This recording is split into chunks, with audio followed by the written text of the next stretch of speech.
I am a Connecticut neurosurgeon and a cultural historian, and the following presentation is based on my own published research, and this is a shortened and simplified version of the article I published.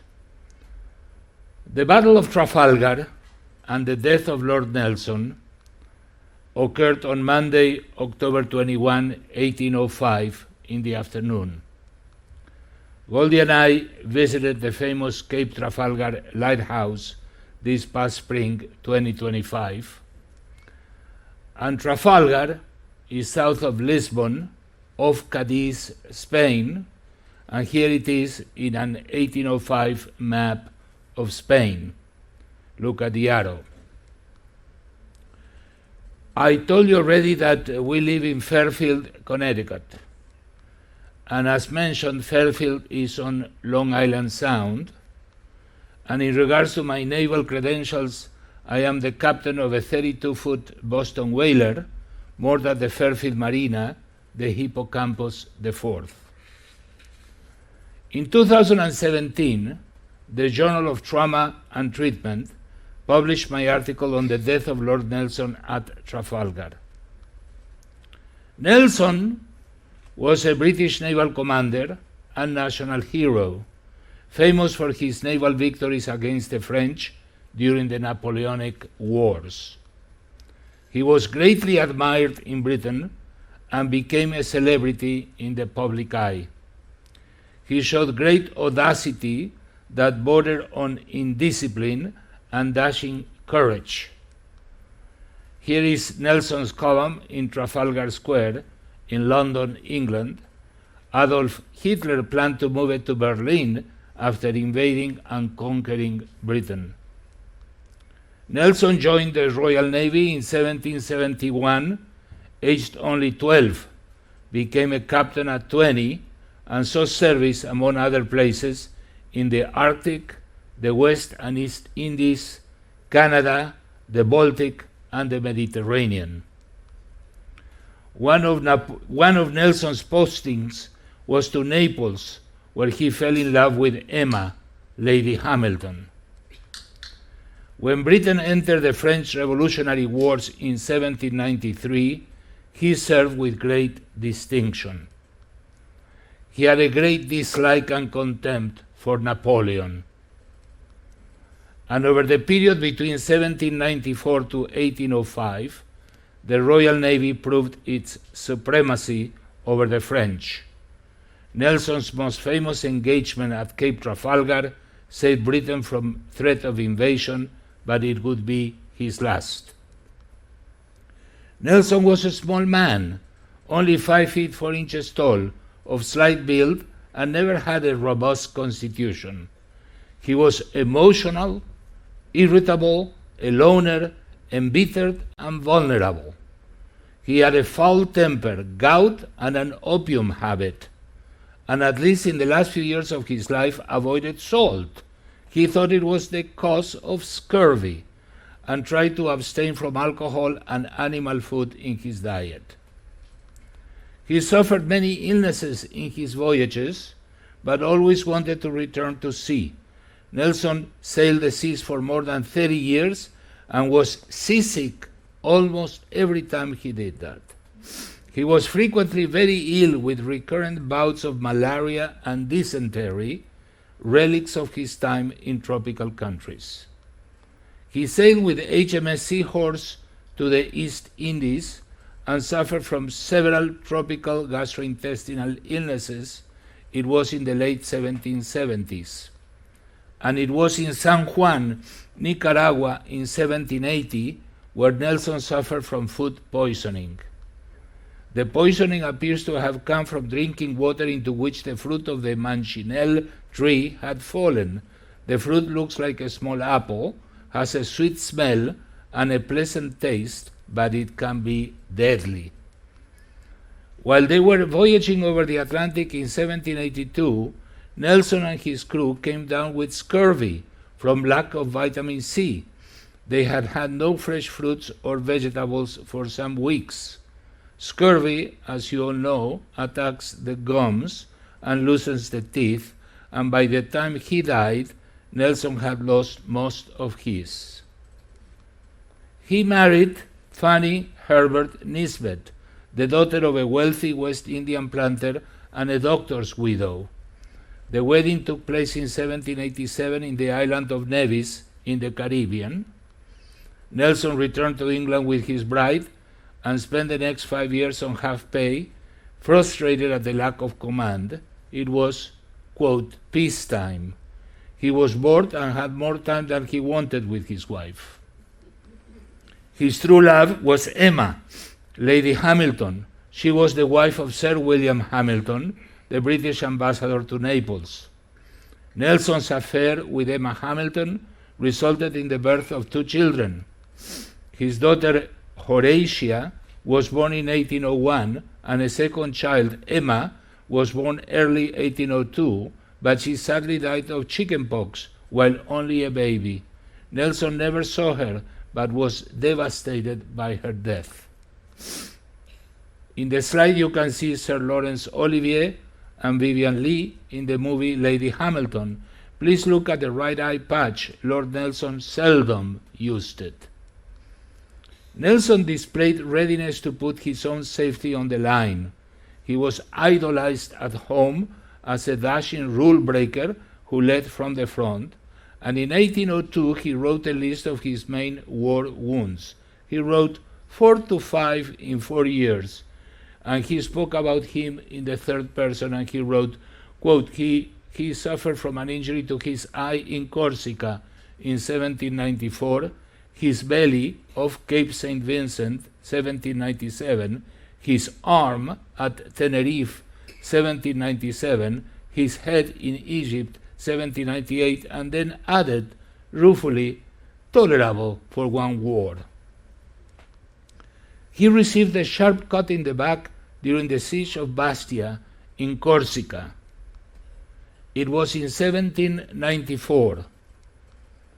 It was a relatively minor wound, but the next wound was more serious. On July the 12th, 1794, while directing the ship's guns set up in a shore battery during the siege of Calvi, also in Corsica, a French shot struck the battery rampart in front of him, driving a shower of earth, sand, and pebbles into his face, lacerating it and badly damaging his right eye.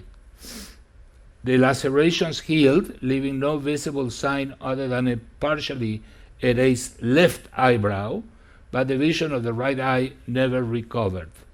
To the end of his life, he could only distinguish light from dark with it, and so it was virtually useless to him.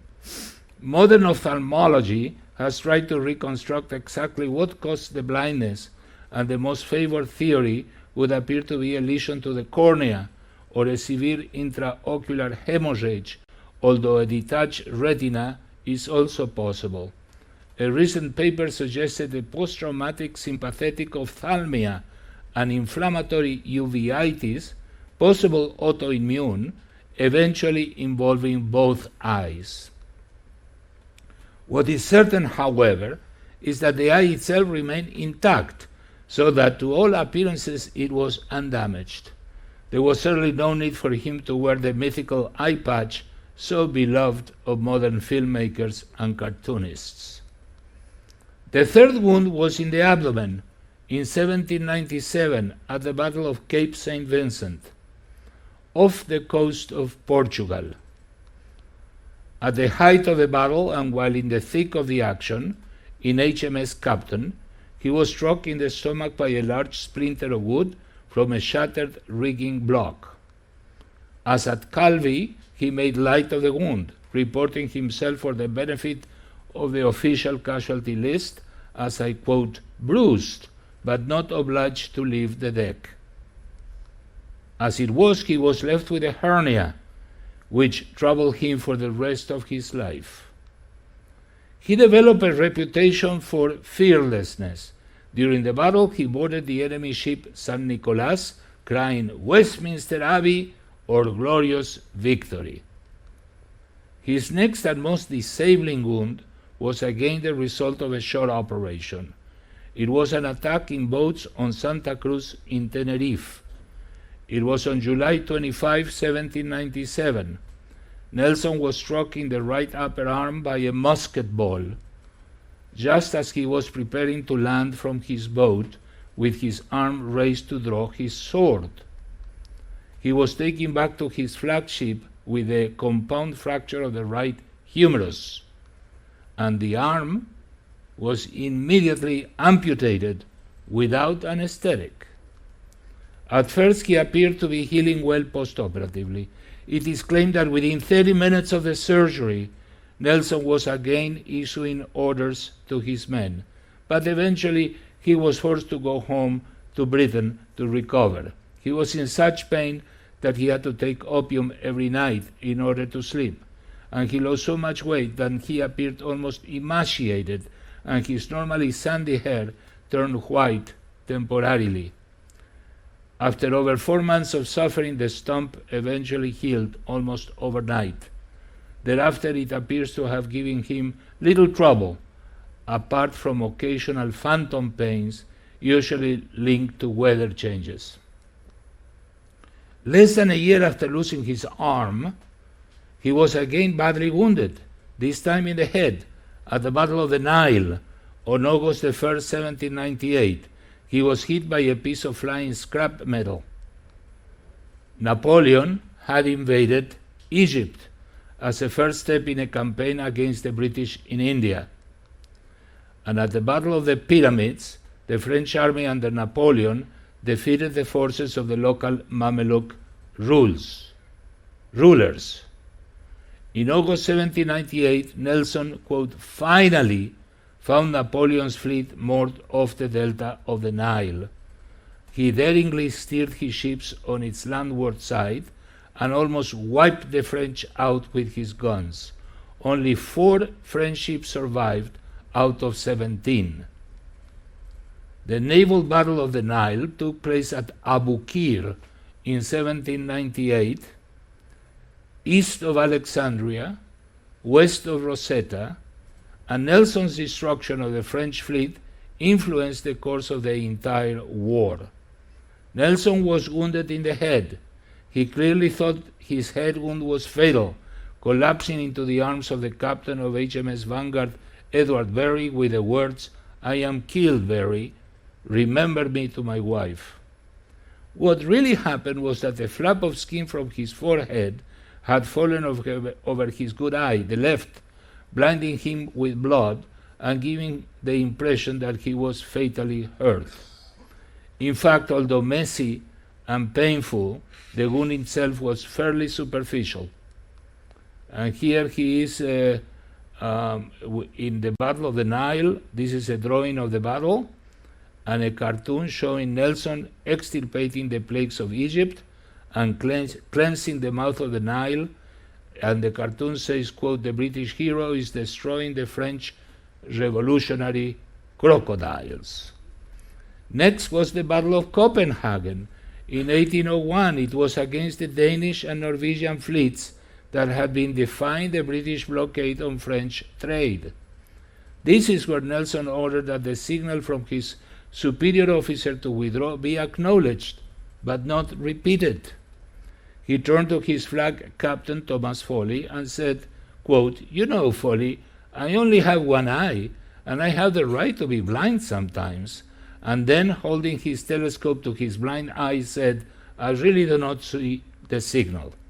This is where the English phrase, "turn a blind eye," comes from. At Copenhagen is where the strengthening of the bonds with his fellow officers started the so-called Band of Brothers. The last and fatal wound was in 1805 at Trafalgar. The battle was the most decisive British naval victory of the war. It took place in the Atlantic on October 21, 1805, off the southwest coast of Spain, just west of Cape Trafalgar, south of Cadiz, in Caños de Meca, 40 miles west of the Rock of Gibraltar. 27 British ships of the line, led by Admiral Lord Nelson, aboard HMS Victory defeated 33 French and Spanish ships of the line under French Admiral Pierre-Charles Villeneuve. The French-Spanish fleet lost around 22 ships out of 33, without a single British vessel being lost. And the British victory spectacularly confirmed the naval supremacy that Britain had established, and was achieved in part through Nelson's departure from the prevailing naval tactical orthodoxy, which involved engaging an enemy fleet in a single line of battle parallel to the enemy to facilitate signaling in battle and disengagement, and to maximize fields of fire and target areas. Nelson instead divided his smaller force into two columns perpendicularly against the larger enemy fleet, outmaneuvering Villeneuve's traditional line formation with decisive results. As I mentioned, he destroyed 22 out of the 33 enemy ships. The first, or the weather column, was led by Lord Nelson's HMS Victory under Captain Hardy. Admiral Collingwood was the second in command at Trafalgar. Here is French Admiral Villeneuve and Spanish Admiral Federico Gravina.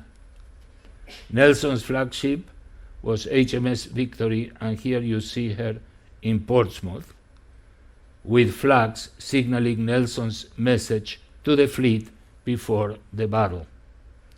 England expects that every man will do his duty. The order for the flag signaling Nelson's exhortation went this way.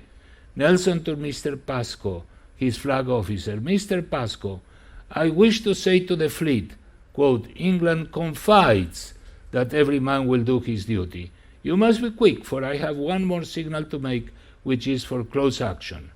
Pascoe suggested changing confides to expects, which being in the signal book would be signaled by the use of a single flag, whereas confides would have to be spelled out letter by letter. Nelson agreed. The signal was hoisted, and England expects that every man will do his duty was Nelson's Trafalgar signal. Here you can see Nelson's two attacking columns, a perspective of the plan of the action. Here is a drawing of close action, and what followed later was massive destruction, suffering, and death. British casualties more than 1650, 450 British killed and more than 1,200 wounded, out of a total strength of some 18,000, or about 2.5% mortality. Trafalgar total losses was 8,500 killed and wounded, out of some 50,000 men present, 17% mortality. The French-Spanish fleet lost 6,000 dead or wounded and 20,000 prisoners. The British, I want to remind you, more than 1,600. And there was a terrible storm after the battle. Napoleon, enraged and furious after Trafalgar, marched east with his armies and obtained a great victory on the coalition of Austrians and Russians at Austerlitz, but cancelled the planned invasion of the United Kingdom. Nelson's final and fatal wound was at the Battle of Trafalgar on Monday, October 21, 1805. Nelson insisted on dressing up in full admiral's regalia before the battle, wearing medals and orders, despite of being advised against it by his captains, since he was a very visible target for the enemy. Nelson was shot by a French musketeer during the battle and died shortly after, becoming one of Britain's greatest war heroes. The wound was documented at the time by the surgeon of HMS Victory, Mr., later on Dr.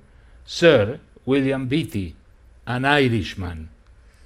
It has been much analyzed, discussed, and interpreted ever since, and shortly after 1 o'clock, we know, Hardy, the captain of HMS Victory, realized that Nelson had been hit and was not by his side.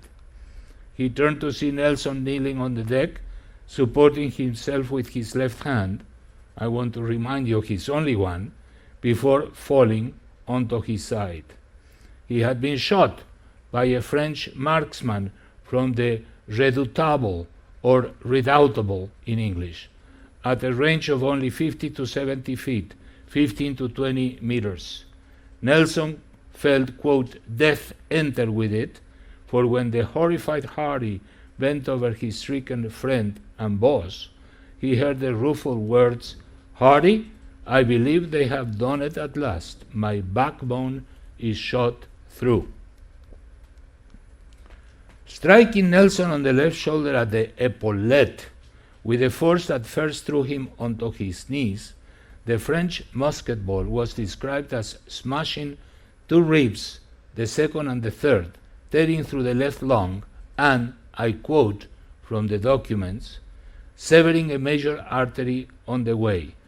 Then, having fractured the spine at the level of the 6th to the 7th thoracic vertebrae, T6, T7, and wounding the spinal cord, it got lodged 2 inches or 5 centimeters below his right shoulder blade in the muscles of his back. After falling, Sergeant Major of Marines Robert Adair and 2 seamen carried Nelson down. He asked them to pause while he gave some advice to a midshipman on the handling of the tiller, and he then draped a handkerchief over his face to avoid causing alarm among the crew. Nelson was then taken down to the cockpit to the surgeon, William Beatty, telling him, Beatty, you can do nothing for me. I have but a short time to live. My back is shot through. But he took over 3 hours to die. He died at 4:30 in the afternoon, and for most of that time he was in shock and in agony. Nelson was fanned and given lemonade and water wine after he complained of feeling hot and thirsty. He asked Beatty to remember him to Emma, to his daughter and his friends. He asked several times for Hardy, who was on deck. Hardy came below decks to see Nelson just about 2:30 and informed him that the number of enemy ships had surrendered. Nelson told him that he was sure to die, asked Hardy to kiss him, and begged him to pass his possessions to Emma. And he also said, Anchor, Hardy, anchor, and, quote, don't throw me overboard, Hardy. He laid below in the cockpit, quote, in great pain, but conscious. Finally, Beatty heard Nelson murmur, quote, thank God I have done my duty. When he returned, Nelson's voice had faded, his pulse was very weak, and his recorded last words were, God and my country. Nelson died at 4:30 in the afternoon on October 21, 1805, 3 hours and 15 minutes after being shot.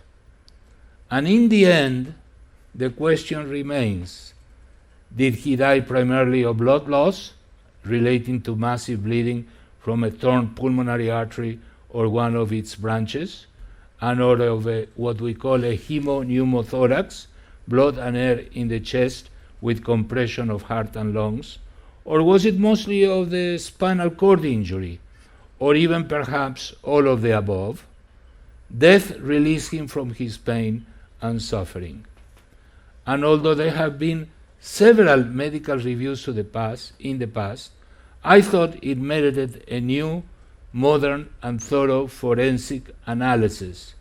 And through a neurosurgical study of the fatal wound, I tried to reconstruct and explain what took place 220 years ago and why the so-called conventional historical explanation of the cause of his death are neither complete nor totally accurate. The so-called authentic narrative of the death of Lord Nelson by William Beatty was published in 1807, and Beatty suggested that, quote, a division of a large branch of the left pulmonary artery was the cause of Lord Nelson's early death. But assuming that the left pulmonary artery or a large branch got indeed injured, anatomical studies based on atlases and dissections on cadavers have failed to support the simple straight-line course of the musket ball that could have both divided the artery and also damaged the spinal cord on its path forward. And we do know that the injuries were caused by a musket ball shot of known slow velocity and straight trajectory. So by entering the body at the acromion of the left scapula and following a relatively straight line trajectory, the ball could not have both divided the left pulmonary artery or one of its major branches and also transected the mid-thoracic spinal cord at T6-7. And although some symptoms do support the diagnosis of a hemopneumothorax, Mr. Beatty's first partial autopsy done the day after Nelson's death and a second one repeated later on the voyage home showed that, I quote, the quantity of blood effused did not appear to be very great. In the HMS Victory's records reviewed by me, it was carefully documented, I quote, loss of movement and sensation below the chest, implying spinal cord injury, and it was also noticed that his pulse was weak, slow, small, and irregular, and I emphasize slow. Some of the other injuries, including that to the left lung on the path of the muscle of the musket ball, could not easily explain on their own merit death so soon after the gunshot wound, considering that the bleeding was described as just moderate in the autopsies. Repeating, the entrance wound was in the left shoulder, then the ball went down through the chest and through the spine, and this, what you are seeing in the slide, is obviously a theatrical representation. Beatty did not attempt to probe or explore the wound, since, quote, the backbone was shot through and, quote, did not want to cause any more pain. As mentioned, Beatty did a second postmortem, removed the ball aboard the HMS Victory before arriving in England in December 1805. At the time of the second autopsy, he found a portion of the gold lace and pad of the epaulette, together with a small piece of his lordship's coat firmly attached to it. So a thorough neurosurgical review of the fatal wound done by me suggests that Lord Nelson died in spinal neurogenic shock following the spinal cord injury at T6-7, a condition already partially known in the 18th and 19th centuries, but obviously poorly understood then. There was total permanent loss of all neurological activity below the level of the cord transection, including motor, sensory, reflex, and autonomic function, losing the compensatory vasoconstriction and tachycardia expected after hypovolemia. Paralyzed, in shock, and bleeding internally, Nelson lay in cramped midshipmen's quarters in the after part of the ship, below the waterline and in the dark. The walls were painted dark red. The attendants gave him lemonade and water wine as he watched Beatty work on the wounded. Aware of his fatal injury, Nelson requested Hardy that his body not be to be thrown overboard, and Hardy agreed, and after the engagement, interred the corpse in a ligger, the largest shipboard cask, which was filled with French brandy. So thus embalmed, Horatio Lord Nelson returned to England and to a hero's burial. So Nelson's final symptoms and signs are compatible with what we call circulatory shock, and the commonest type of shock is hypovolemic. For low volume shock, it happens when blood or plasma is lost in such quantities that the remaining blood cannot fill the circulatory system, despite constriction of the blood vessels. It is characterized, clinically speaking, by arterial hypotension, low blood pressure, and compensatory tachycardia, a fast heart rate, a high heart rate, Patients are usually pale, cold, and clammy, but Nelson was bradycardic, with a slow heart rate, and he felt hot. His pulse was weak and slow. And I repeat, although it has been the traditional belief that Nelson's death was caused by a blood vessel injury, ballistics analysis indicates that the damages cannot easily be explained by a simple straight line trajectory, and the first partial autopsy showed that the quantity of blood effused did not appear to be very great, between quotes. The bleeding was, between quotes, moderate. So, if not massive arterial injury, what might have caused death as soon as 3 hours after 15 minutes post-injury? So, as a neurosurgeon, I wanted to focus on the spinal cord injury inflicted by the French musket ball passage, that again was of a slow velocity and a straight trajectory. So Nelson was in spinal neurogenic shock after the spinal cord injury and/or transection at T6-7 and presented clinically as a complete lesion. The musket ball managed to transect the spinal cord. And my impression is that he was in neurogenic spinal shock, that is a type of distributive shock in which there is a sudden loss of autonomic sympathetic tone, resulting in arterial hypotension, bradycardia or low heart rate, and impaired autoregulation. An acute mid-thoracic T6-7 complete spinal cord lesion like Nelson's include the symptoms and signs that you can read in this slide. And severe hypotension and bradycardia in an acute spinal cord injury with a complete lesion occur because there is an imbalance of the autonomic control with an intact parasympathetic influence via the vagal nerve and loss of sympathetic tone from disruption of the supraspinal control. The patient is hence unable to compensate. In today's Navy, Nelson would command his fleet from an aircraft carrier or another major vessel, with a fully staffed trauma area, an operating room, surgeons and assistants, as well as laboratory and radiological capability. Nelson's wounds, although serious, would likely receive prompt and effective treatment. The management of Lord Nelson's spinal neurogenic shock would start with adequate diagnosis, immobilization, and transportation, and management would follow the principles of what we call advanced trauma life support. We call it the ABCDE. We worry about the airway, A, breathing, circulation, disability, and control of exposure or environment. Transportation done on a padded backboard to the triage area would be followed by assessment by the trauma team, and he would initially be given oxygen either through an endotracheal tube or by mask, and 2 large bore peripheral IVs would be inserted for rapid resuscitation.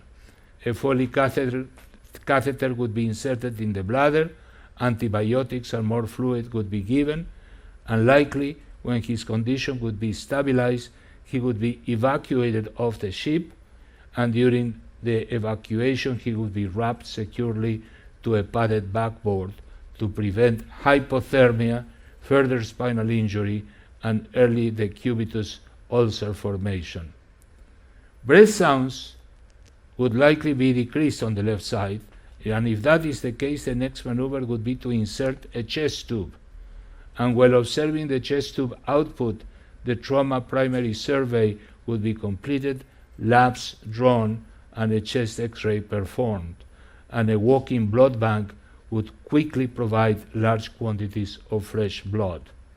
And this is the position we would place him on the operating table for a so-called anterolateral transthoracic approach for evacuation of a hematoma, control of the arterial bleeding, and even for a surgical approach to the spine. Here is an example of the positioning for an endoscopic approach. And we could even do an internal fixation and stabilization through this approach. Postoperatively, of course, continuous monitoring would be needed. And Nelson, if we would be in the middle of the ocean, we had to do that, but it would be close to the coast. We will be transferring him to a tertiary center on land or to the ship's recovery room, where he would be stabilized for the transfer to a land-based hospital for further neurosurgery care. And this is how we in neurosurgery would manage him today in a land-based tertiary neurosurgical center. Another approach could be to go through the back, and this is the anatomy of the region for a posterior surgical approach. The X marks T6-7, and this is what we would call the posterior approach, and we would use modern internal fixation techniques with screws and rods, titanium and new alloys, stabilization fusion, modern nursing care and rehabilitation protocols. We would use a state-of-the-art operating room with computer-assisted image-guided neuronavigation, intraoperative ultrasound, CT, MRI, and OR microscope. And also, being Nelson, we certainly would consider newer treatments based on the use of embryonic progenitor cells, neurotrophic factors that could induce and stimulate vascularization and remyelination of the transected cord. This past August 2025, an engineered spinal cord was transplanted in Israel, and if injured today, Admiral Nelson would receive competent initial surgical care aboard a modern-day Navy ship and then in a tertiary neurosurgical hospital unit. He would have survived, but unfortunately would most likely have remained a paraplegic, since except for the news-making new research, no effective methods exist yet for repairing a transected spinal cord, although some injured patients are able to function either using crutches or a wheelchair or even what we call an exoskeleton, as you can see it here. This particular one is made by a Massachusetts company, and it was the first one to gain FDA approval back in 2014, and since then a handful of other companies have gone into the market. Here you can see models of robotic exoskeletons to help paraplegics walk again. In conclusion, blood loss from a torn pulmonary artery branch and or compression of vital structures by a hemothorax was neither the only nor the main cause of his death. Lord Nelson died mostly of and in mid-thoracic spinal cord paralysis with paralysis of the motor, sensory, reflex, and autonomic functions. Obviously, though, it was a combination of all of the above. Finally, a few words about his funeral. As mentioned, to preserve his body for the return voyage to England and a state funeral, the ship's surgeon, Irishman William Beatty, elected to place the body in a barrel of French brandy, which was lashed to the deck and kept under guard for the entire journey. Stories of sailors drinking this brandy out of respect for Nelson seem to be just fantastic hearsay. Despite preserving the body in near perfect condition through not only the long return voyage, but also a week-long storm labeled the Storm of the Century, Beatty was greatly criticized back at home for his choice of preserving spirit, when common practice dictated using rum, despite really no true differing effects between spirits. The barrel in which Admiral Nelson was kept needed to be topped up more than once on the return journey due to the body's natural absorption of the liquid. The funeral procession was impressive, first on water, then on land. Services were at St. Paul's on January the 9th, 1806, in the afternoon. There were 32 admirals and more than 100 captains present in the funeral service that lasted from just after 1 p.m. until about 6 p.m. Once the coffin was lowered into the crypt, it was housed in the sarcophagus once intended for Cardinal Wolsey. The solemnity was enhanced by the necessity, as evening approached, of lighting the cathedral with candles. Beneath a great dome, a chandelier of 130 lamps created a brilliant focus.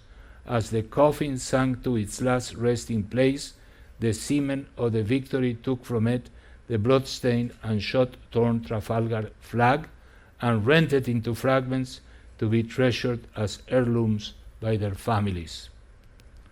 On May the 3rd, 2018, I received a very interesting and supportive letter from Mr. Michael Crumplin, curator of the Royal College of Surgeons of England. He wrote, as in the slide, "So the cause of death was, as you have specified, the low blood volume and blood pressure delivering inadequate oxygen to the vital organs. But had Nelson's spinal cord not been divided, the normal compensatory mechanisms might have proved adequate to save him." He concluded as follows: "If today an anesthetist produces a spinal block at the level of T6-7 where Nelson's cord was divided, the fall in blood pressure is profound and normal vasoconstrictive compensation is impaired. It was perhaps this deficiency that finally failed the Admiral," and finished his letter in a very generous way for the curator of the Royal College of Surgeons. "At any rate, you have nicely clarified these issues with which we concur." Here is Nelson at St. Paul's, and I thank you very much for your attendance and for your attention. Thank you again.